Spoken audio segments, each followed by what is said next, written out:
Think about the strongest promise you made to yourself this year. Oh, yeah.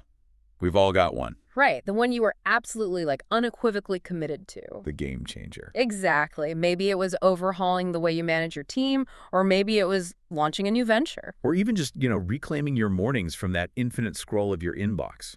Yes, the dreaded inbox scroll. Now, statistically speaking, you probably broke that promise within, what, 3 weeks? If you're lucky. Usually faster. Yeah, true.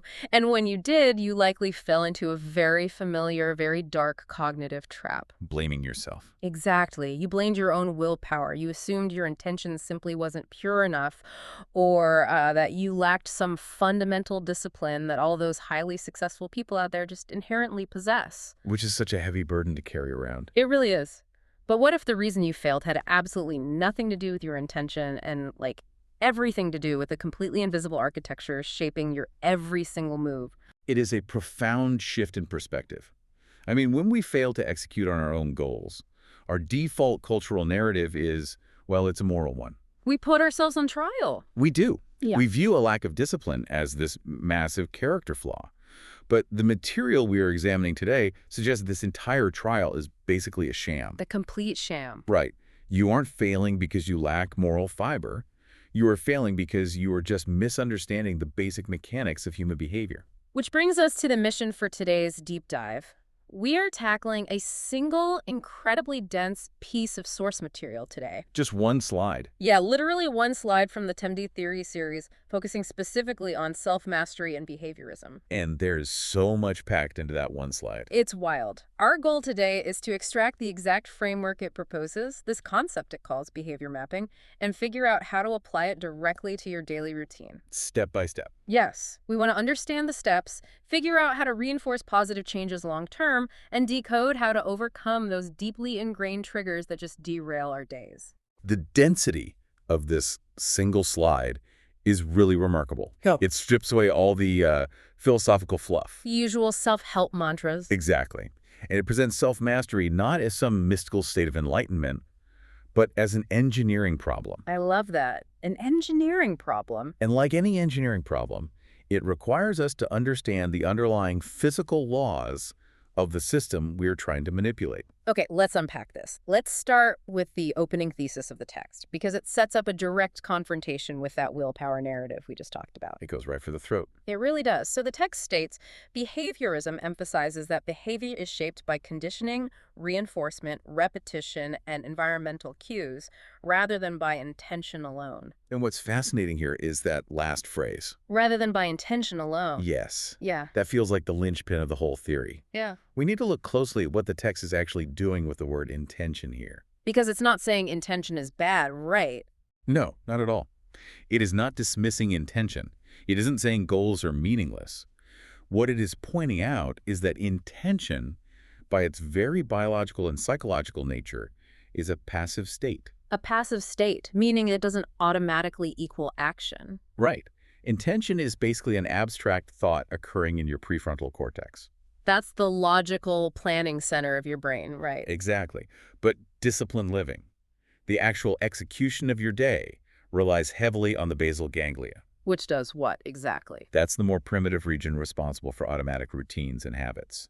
So the text asserts that disciplined living is built through training the behavioral system. So your prefrontal cortex can wish all at once. But if it hasn't trained the basal ganglia, the wish remains purely theoretical. It's just a wish. Okay, I hear what you're saying about intention being insufficient, but I have to push back a little bit here. Sure, go for it. What about those moments of extreme trauma or sudden epiphanies? We all know stories of someone who, I don't know, smokes 2 packs a day for 20 years, suffers a massive heart attack, and then quits cold turkey the next morning. Right, the wake-up call. Yeah. They didn't train the behavioral system or use a framework. That sounds to me like pure raw intention just overriding this system entirely. Doesn't that prove intention can do the heavy lifting? That is a brilliant edge case. But if we view it through the lens of this text, what you're describing isn't actually a triumph of passive intention. It's not. No, it is a massive, instantaneous shock to the conditioning and reinforcement pillars. Oh, interesting. Yeah. In the case of the heart attack, the environmental cue, the cigarette, undergoes this violent rewiring. Yeah. For 20 years, the brain associated the cue of the cigarette with the outcome of dopamine release and, stress relief. Right, it felt good. But the heart attack instantly overwrites that associative memory. The cigarette now cues the visceral, terrifying prospect of immediate death. Wow. So the system wasn't overridden by a gentle wish in the prefrontal cortex. It was violently reprogrammed by a life-or-death trauma response in the primitive brain. Ah, I see. So unless we are relying on a near-death experience to change our daily routines... Which is obviously a terrible strategy. Yeah, 1 out of 10 do not recommend. Yeah. So unless we do that, we have to find a manual way to rewire those associations. Precisely. Let's think about it like water carving a canyon. Intention is like a massive rainstorm. It's loud, it's flashy, you can feel it happening. It makes a big splash. Yeah, but conditioning, reinforcement, and environmental cues, that's the river. It flows every single minute of every single day. I like that analogy. Over time, it's the river that carves the solid rock of your life, not the occasional rainstorm. You can't just stand at the edge of the canyon and shout at the river to change its course. No, you cannot. You have to get down into the mud and physically dig a new trench. That is a perfect encapsulation. And getting down into the mud means engaging directly with those 4 specific shaping forces the text identifies. Right. Conditioning, reinforcement, repetition, and environmental cues. Yes.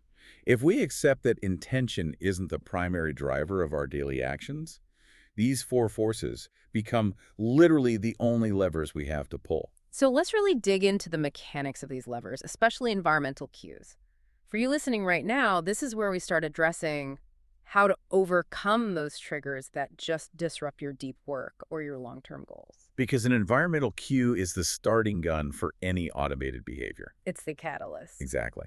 But we often really misunderstand what a cue actually is. We think of them purely as external objects. Like a notification ping on a phone or the smell of coffee. Right, or the side of your couch when you get home.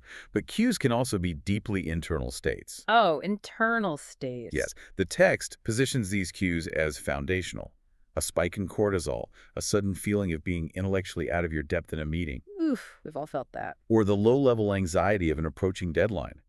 These are powerful environmental cues occurring in the internal environment of your body. Okay, so if the text says behavior is shaped by these cues, how do we practically manage them? Yes. Like if I'm a manager trying to break the habit of constantly interrupting my team's workflow. Let's say my intention is to be a hands-off delegator, but my actual behavior is micromanaging. Do I just isolate myself? You can't really do that. Right. I can't exactly throw my team in a drawer like I would a distracting smartphone. Precisely. You cannot eliminate the team, nor can you easily eliminate the internal cue of anxiety that triggers the micromanaging in the first place. So what's the move? If we synthesize the text's approach, simply trying to suppress or hide from complex cues is a losing battle. You can't just ignore it. No. This is where the integration of the other 3 pillars, repetition, conditioning, and reinforcement, becomes so critical. You see, you can't just leave a behavioral vacuum. A vacuum, meaning you can't just do nothing. Right. If you feel the cue of anxiety and try to use your intention to simply not micromanage, the anxiety has nowhere to go. The system demands an output. The river is flowing, it needs a trench. Exactly. You have to build a new pathway. Okay, so the text actually gives us a specific practice to build that pathway. It calls it practice, behavior mapping. Yes. And rather than just reading this as some theoretical list of steps, let's actually apply it to that high-stakes scenario we just mentioned, the manager trying to stop micromanaging. That's a great practical application. The text suggests a highly strategic entry point for this. It directs us to, quote, choose one behavior you want to strengthen and one you want to weaken. See, that's interesting. It's demanding a dual approach. Why not just focus all our energy on killing the bad habit? Why do we have to map a positive one simultaneously? Because of that vacuum effect we just talked about. Yeah. Human behavior is an interconnected ecosystem. Okay. If you merely weaken a coping mechanism, even a really destructive one like micromanaging, without strengthening a constructive alternative, the system will eventually revert to its old conditioning under stress. Because it knows that old habit works to relieve the stress. Exactly. By mapping one to weaken and one to strengthen, you are acknowledging that the psychological energy triggered by the cue needs a new engineered destination. That makes a ton of sense. So we choose the behaviors. Then the text instructs us to isolate the variables. It says, write the cue, the behavior, and the outcome for each. And we really have to emphasize the physical act of writing here. Not just thinking about it. No. You are taking the abstract chaos of your daily routine and forcing it into an observable formula on a piece of paper. So let's run the variables for our manager, starting with the behavior they want to weaken, which is micromanaging. Okay, we have to identify the exact cue. Well, it's probably not just generally seeing an employee. No, that's too broad. Let's say the cue is receiving an email from a client asking a really complex question that the employee is actually supposed to handle, but the manager is CC'd on it. Excellent example. The cue is the site of the CC'd email, and that triggers an internal spike of operational anxiety. Ooh. Cortisol hits. Now, what is the current behavior? The behavior is the manager immediately drafting a reply, solving the problem themselves, and hitting send before the employee even has a chance to read the email. Classic micromanagement. Yeah. Now, for the most critical part of the mapping process, the outcome. Okay. And here's where almost everyone gets behaviorism wrong. The outcome we are mapping is not the long-term consequence. Wait, really? Isn't the outcome just the goal? No, and that's the trap. If you ask the manager what the outcome of that behavior is, they will say, well, my team feels disempowered, I have no time for strategic planning, and I'm burning out. Right, that's the result of doing it. But that is the delayed consequence. The text explicitly links behavior to reinforcement. We have to look at the immediate neurochemical payoff. Oh, the immediate payoff is relief. Yes. The manager sees the problem solved, the anxiety dissipates instantly, and they get this tiny split-second hit of dopamine from feeling competent and in control. Exactly. The brain prioritizes a 6-second payoff over a 6-month consequence. 6 seconds over 6 months. Wow. Evolutionary biology wired us this way. If you were a hunter-gatherer, prioritizing immediate survival, the immediate relief of a threat, was far more important than abstract long-term planning. Right, you're not thinking about your 5-year plan when a tiger is jumping at you. Exactly. And our basal ganglia still operate on this primitive hardware. So when the manager writes down the outcome on their map, they must be brutally honest. Like, outcome. Immediate relief of anxiety and a false sense of control. Yes. Man, seeing that written out is confronting. You realize you aren't actually managing the business, you are just self-soothing your own anxiety at the expense of your team. It's a harsh reality check. So, that's the habit we want to weaken. Now we have to map the behavior we want to strengthen. We need that new trench for the river of anxiety to flow into. Let's map it. We keep the exact same cue because we know the email is going to happen regardless. Right, clients will always send emails. So cue. Seeing the CC'd client email and feeling the anxiety spike, what is the new engineered behavior? Well, that a behavior needs to be concrete, right? It can't just be don't reply. Correct. Don't reply is a void. We need an action.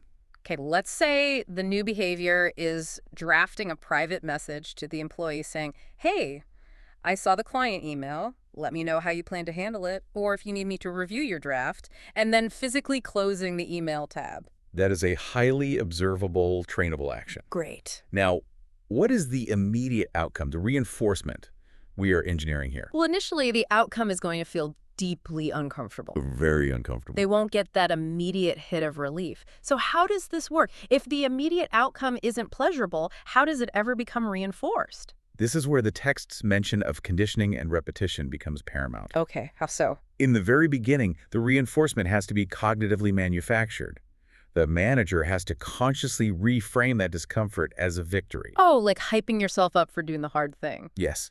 The immediate outcome they write down becomes, I successfully executed my leadership protocol. I acted like a CEO, not an operator. So they have to learn to crave the identity of a leader more than the dopamine hit of a quick fix. Yes. And as they repeat this action, day after day, as the employee actually starts handling the emails successfully, a new secondary reinforcement emerges. Which is what? The manager starts experiencing the genuine relief of not having to solve every single problem.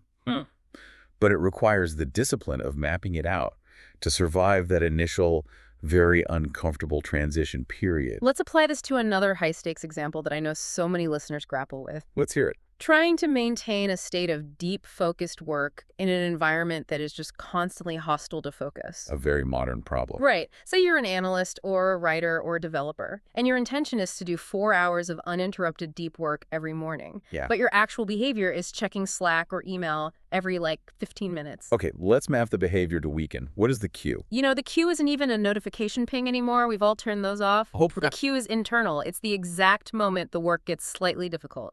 You hit a logic problem in the code or a structural issue in the report, and you feel this microscopic wave of cognitive friction. That cognitive friction is a profoundly strong environmental cue. It signals the brain that a heavy energy expenditure is required. So what's the behavior? The behavior is hitting Command Tab on your keyboard and opening the team chat. And the immediate outcome? The immediate outcome is an escape from the cognitive friction. It's the illusion of productivity. You feel like you're working. Yeah. You answer a trivial question from a colleague, you feel useful, and you successfully avoid the difficult task for another 5 minutes. And again, we see the basal ganglia prioritizing the immediate relief of tension over the abstract goal of finishing the deep work. It's so insidious. It really is. So to map the strengthening behavior, we must engineer a different response to that exact same cue of cognitive friction. So Q, cognitive friction, behavior. Instead of hitting Command Tab, the behavior could be simply standing up from the desk, looking out the window, and taking 3 deep breaths without touching a device. I love that. And the immediate outcome. The immediate outcome is acknowledging the difficulty without fleeing from it. It's the physical resetting of your posture. By taking the time to write these variables down, by isolating the cue, the behavior, and the immediate reinforcement, the text claims we initiate a really profound shift. Okay, what does the slide actually say about this? The slide reads, "This begins the process of self-mastery by making behavior observable and trainable." And then it adds, self-mastery becomes practical when behavior is trained, repeated, and reinforced. I really want to linger on that word practical because it feels like a deliberate demystification of the whole self-help industry. If we connect this to the bigger picture, the self-help industry often sells self-mastery as this, mystical, unattainable state of perfection. Like you have to become a monk. Right. But this text radically grounds it. It makes it practical. But I have to ask, does this approach run the risk of being, too deterministic? How do you mean? Like, are we just biological algorithms? If I reduce my entire professional character, my leadership style, or my creative process to a series of inputs and outputs, doesn't that strip away a layer of humanity? It feels a bit robotic. It's a very common reaction to behavioral psychology, honestly. Yeah. To feel reduced or quantified. Yeah, nobody wants to feel like a machine. But if we look at what the text is actually proposing, it argues that this process is profoundly liberating. Liberating. Think about it. When you operate purely on intention and you constantly fail, you attach deep moral shame to those failures. True. You label yourself. You say, "I'm a terrible leader," or "I am a chronic procrastinator." You literally fuse your identity with your automated actions. So you become the flawed machine? Exactly. But when you make behavior observable, when you lay it out on a map as a sequence of cues and reinforcements, you step outside the machine. Oh, I see. You become the engineer. Precisely. The text's use of the word practical implies that self-mastery isn't about achieving moral perfection. It's about gaining the practical skill to adjust your own code. It decouples your identity from your actions. Yes. You aren't a lazy person. You just have a very effectively trained habit of escaping cognitive friction, and you just need to train a different one. That is a massive psychological relief for you listening. It replaces shame with strategy. You are taking off the hat of the guilty defendant and putting on the lab coat of the researcher. You're just looking at the data. And this data-driven approach is the foundation for long-term reinforcement. The text emphasizes a specific triad here: trained, repeated, and reinforced. Trained, repeated, and reinforced. This is the secret to making habits stick. Long-term success isn't about white-knuckling your way through a Monday morning. It is entirely about making the map behavior observable so you can consistently repeat it under the right conditions in your daily routine. It's the shift from intensity to consistency, because anyone can have an intense burst of intention and act perfectly for a day. Oh, absolutely. New Year's Day is full of perfect intention. Right. But the system only learns through repetition. Think about the neurological reality of Hebbian learning. Remind me what that is. It's the principle that neurons that fire together wire together. Right. Every time our manager feels anxiety, doesn't send the micromanaging email, and instead drafts a private message, they are literally thickening the myelin sheath around a new neural pathway. They are physically altering the brain's architecture. Yes, but that physical alteration requires time and repetition. It requires the sequence to be triggered over and over again. Which brings us to the final section of the text, and honestly, the part that has the most staggering implications for our daily lives. It really is the big payoff. The text promises that the rewards for executing this strategy go far beyond just, like, checking boxes on a productivity app. It describes a structural internal shift. What's the exact phrasing? The slide concludes, repeated constructive actions gradually reorganize confidence, emotional steadiness, and daily energy by making better responses more automatic. That is a remarkably dense sentence. It really is. Every word is carrying weight. Gradually reorganize confidence, emotional steadiness, and daily energy. The text is suggesting that these three highly sought-after states are not personality traits you were just born with. They aren't. No, they're the direct mechanical byproduct of the behavior mapping process. Let's take them apart, starting with daily energy. I think most of us assume our daily energy is purely a function of sleep, diet, and caffeine. Sure, the biological basics. Yeah. So how does making responses more automatic literally give me more energy? We have to look at the concept of executive function and decision fatigue. Okay, lay it on me. The prefrontal cortex, the part of the brain responsible for intention, complex planning, and overriding impulses, is incredibly energy hungry. Like a gas-guzzling engine. Yes. It burns actual metabolic glucose at a high rate when it is active.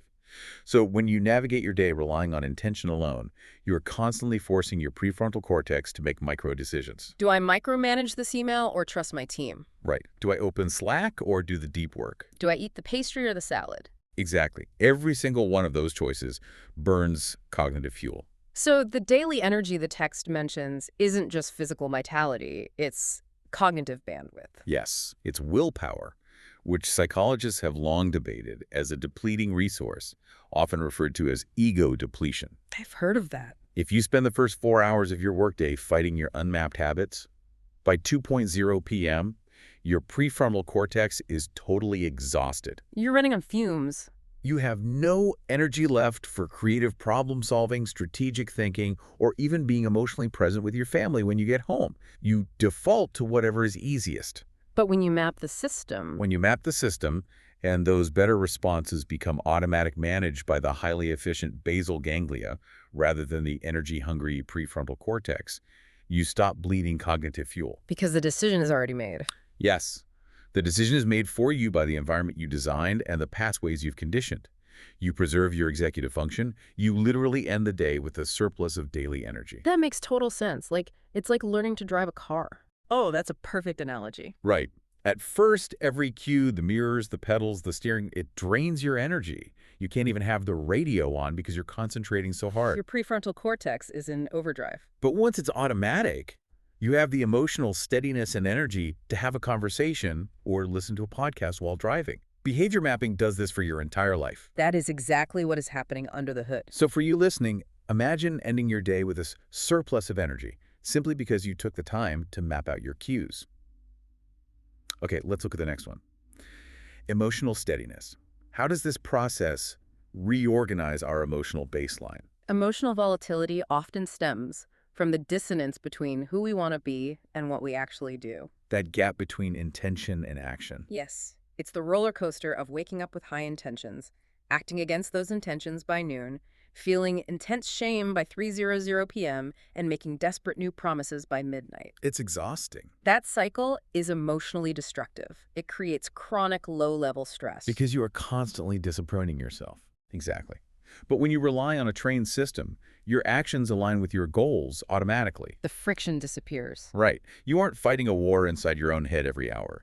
The internal friction drops to near zero. And that absence of friction manifests as emotional steadiness. You just become calmer. You become a calmer, more grounded operator in your own life because you aren't constantly surprised and dismayed by your own behavior. Which leads perfectly into the final outcome the text promises: confidence. I want to really reevaluate how we define this word, because we often think of confidence as, bravado. Strutting into a room. Yeah, we think it's puffing out your chest and hyping yourself up in the mirror before a meeting. But the text frames it as something that is reorganized by repeated constructive actions. True confidence has nothing to do with hype. It doesn't. No. True confidence is self-trust.